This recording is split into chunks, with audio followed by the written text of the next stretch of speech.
បាទសាយ័ន្តសួស្តីបងប្អូនអតិថិជនអស់នេះបាទថ្ងៃនេះថ្ងៃទី25ខែមីនាឆ្នាំ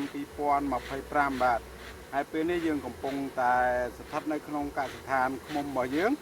បាទកសិដ្ឋានឃ្មុំរបស់យើងហើយវគ្គនេះគឺជាវគ្គដែលយើងទទួលទឹកដូមផ្កាចម្រុះបាទថ្ងៃនេះថ្ងៃទី25ខែមីនាឆ្នាំ2025បាទឥឡូវយើងពិនិត្យមើលទឹកឃ្មុំរបស់យើងបងប្អូនណាហើយវគ្គនេះផងដែរគឺជាវគ្គចុងក្រោយនៃការប្រមូលផលទឹកឃ្មុំក្នុងឆ្នាំ2025បងណាឥឡូវយើងពិនិត្យមើលទៀតបងណាបាទហើយវគ្គនេះគឺជាប្រភេទទឹកឃ្មុំប្រភេទទឹកដូមផ្កាចម្រុះបងណាបាទខ្ញុំរឹងកាចទៀតបងបាទហើយយើងមកពិនិត្យមើលឆែកមើលបងណាបាទនេះបងណានេះក្បាលទឹកឡើងក្មិញមីងនេះបាទនេះគឺជាប្រភេទទឹកដូមផ្កាចម្រុះមានតង្ហែនមានទឹកដូមទរៀនផងដែរហើយនឹងសំជាមួយនឹងវគ្គកស៊ូចុងក្រោយបងប្អូនណាបាទចឹងឃើញថាវាបានបិទបានពាក់កណ្ដាលបងប្អូនណាបាទនេះបិទហើយ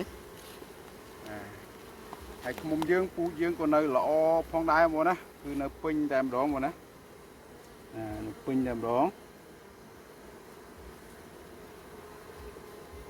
នេះពូជឃ្មុំរបស់យើងបងប្អូនណាបាទនេះ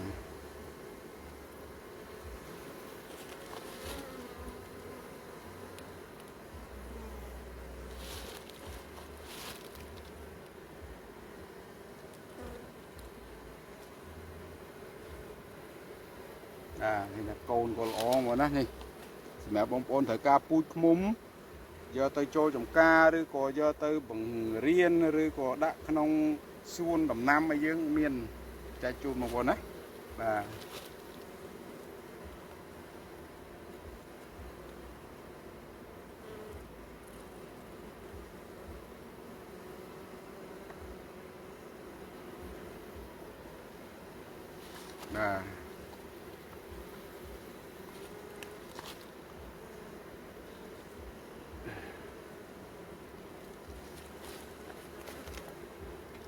ហើយនេះគឺជាទីតាំងកសិដ្ឋានរបស់យើងបងណាបាទ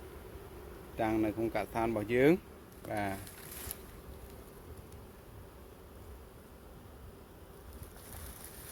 យើងនឹងប្រមូលផលនៅមុនរដូវកាលចូលឆ្នាំខ្មែររបស់យើងបាទក្នុងខ្ទង់ថ្ងៃទី5និងទី6ខែមេសានេះបាទអរគុណច្រើន